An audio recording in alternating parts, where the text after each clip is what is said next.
So she was in bed, sound asleep, until I rudely awakened her because she'd taken her meds and gone to bed in her bedroom with the lights off, but the door open, with her chicken bacon in the oven. And it was only chance that I hadn't gone to bed really early with my earplugs, and I wouldn't hear that timer with my earplugs in. I don't know how long it would have taken the chicken in a glass pan in the oven. I guess maybe it wouldn't have started a fire. I don't know. Would it eventually start a fire? Would it take like days and days for it to, because it's a glass pan with aluminum foil covering it, and I mean, the chicken would have burnt to a crisp, but I'm wondering if it even would have caused a fire. Maybe not. Maybe it wouldn't have. It's a electric oven, so perhaps a pan in it, even just a pan in it, would never cause a fire. I don't know, actually. But that's neither here nor there. The fact is, she went to bed with her chicken cooking in the oven. Not only did she go to bed, but she took her meds and she took double trazodone. Okay.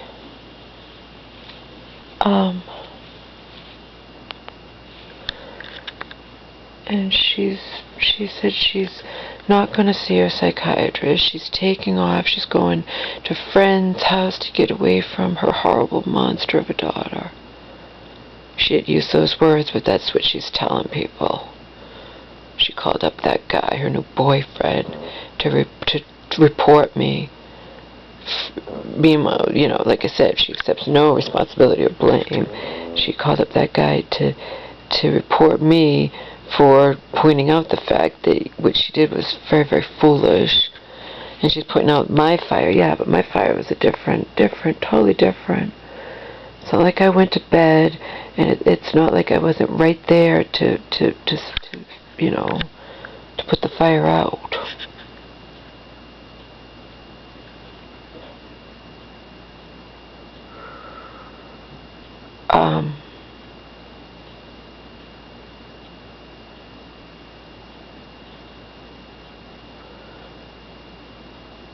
So I didn't tell her, but I wrote to my aunt. Because I found out that she reported me.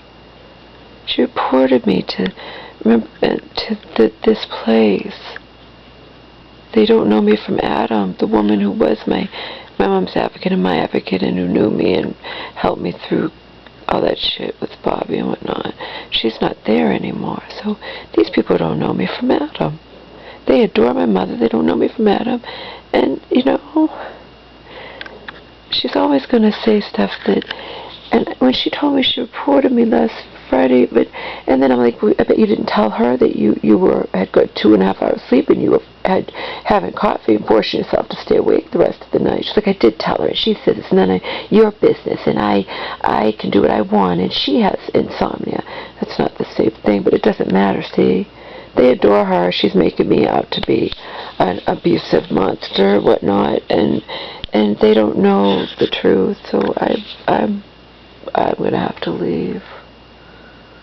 I'm just gonna have to leave. I have too strong of a personality, and I lack the infinite patience required of me in order to live here with my mother and not be accused of elder abuse against her, committing elder abuse against her. Okay.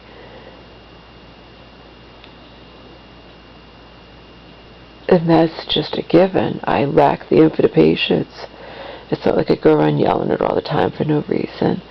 But if I'm supposed to not ever, you know, have her have some, maybe her new boyfriend will move in here, you know.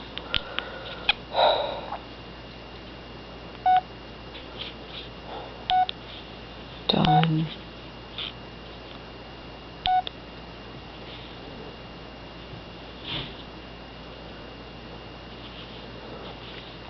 Miss C thinks that I can't move out or can't afford to move out, but I lived with Bobby those 4 months, you know. I have to do what I have to do. Maybe I'll supplement my income by doing phone sex again after all these years. I don't know. It all sucks, but whatever. Everything sucks.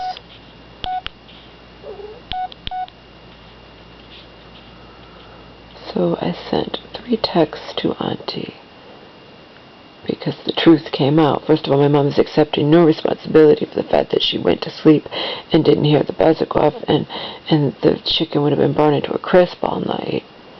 And now she's wide awake because she's packing. She's leaving. And I've reassured her. She's telling that guy that I called Auntie and I called my mom Create. It's not true. She thinks she's just perfectly fine. I'm like, Mom, I didn't call Auntie on you. Someone at that party did. I didn't do it.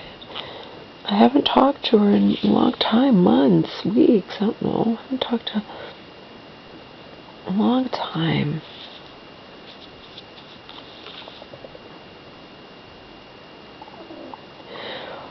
Oh no, that's right. She brought over cookies.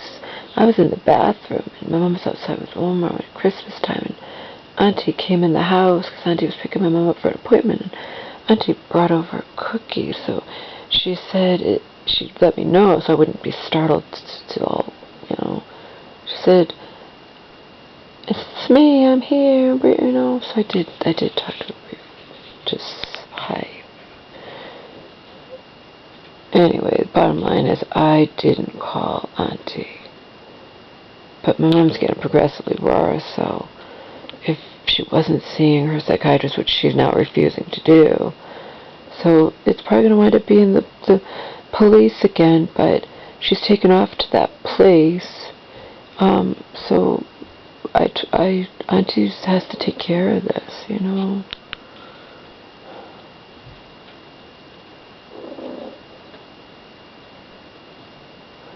I sent this text, but Auntie's not going to be able to reach me. I'm going to bed. It's like 1:15 right now. I'm going to bed. I have Omar with me. Please don't tell her I called you, but please make sure she gets her ass to her psychiatry appointment tomorrow. I will start looking for a new place for me and Omar to live, but she can't live alone and shouldn't handle large sums of money. Maybe her new boyfriend will move in. When I am gone, she will be able to have Sarah. That's the one that Auntie can't stand, and I can't stand, the one who's been bad-mouthing me.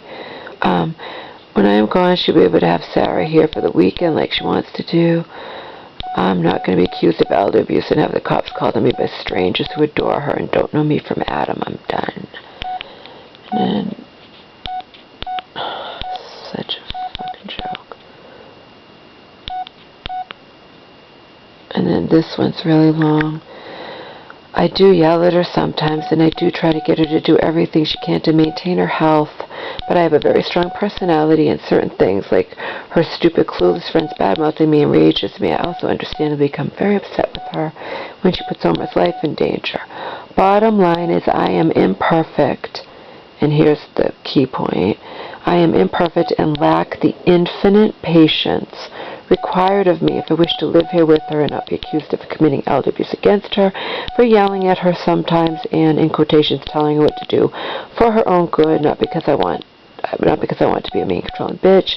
She needs someone living with her who will never, ever, ever raise his or her voice and is more my mother's speed. I have to move out and allow my mother to live her life exactly how she wishes to live it.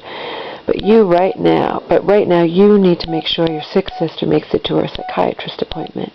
You know I love my mom, but I don't want her breaking because I unintentionally put too much pressure on her or push her too hard. So for her sake, not mine, it's best I do not live here with her anymore. This sucks, but everything sucks. Maybe I will move out and supplement my income by doing phone sex again after all these years.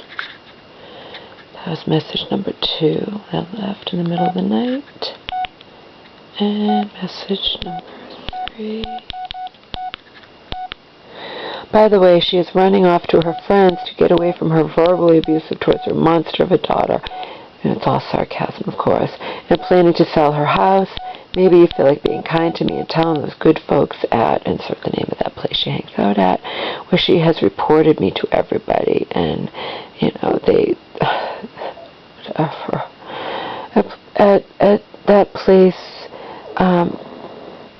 oh, maybe you might want to be kind to me and tell the good folks at that place that my sick mother never tells the whole truth, and I'm not nearly as bad as she's most definitely making me out to be in order to gain their sympathy, and as usual blame every last thing on me. That's part of her illness, you know, that she accepts no responsibility for anything she does. And it's part of my hell that when she's sick, and you can ask my cousin about this one, she places blame on me for everything. Everything is my fault. Everything would be fine if I just wasn't here with her, so whatever. She'll get her wish.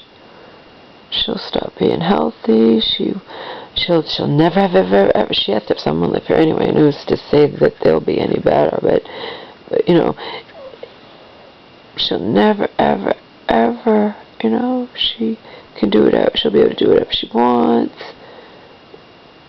She'll probably get heavy. She won't be in healthy meals anymore, walking with Oma, yada, whatever, you know, but on the bright side, nobody will ever yell at her again for the rest of her life, no matter what she does wrong. Because if I'm expected to have that kind of infinite patience, where I never get upset with her over anything at all, then I just can't live here with her. So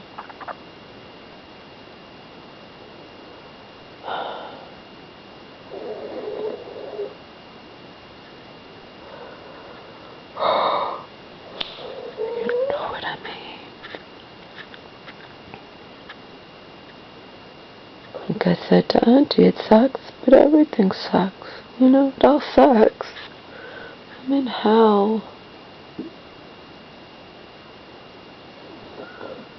I'm imperfect and I have problems, so if I'm too much of a, you know, domineering or whatever personality, trying to get her to do stuff for her own good, then I'll move out and she can do whatever the fuck she wants to do.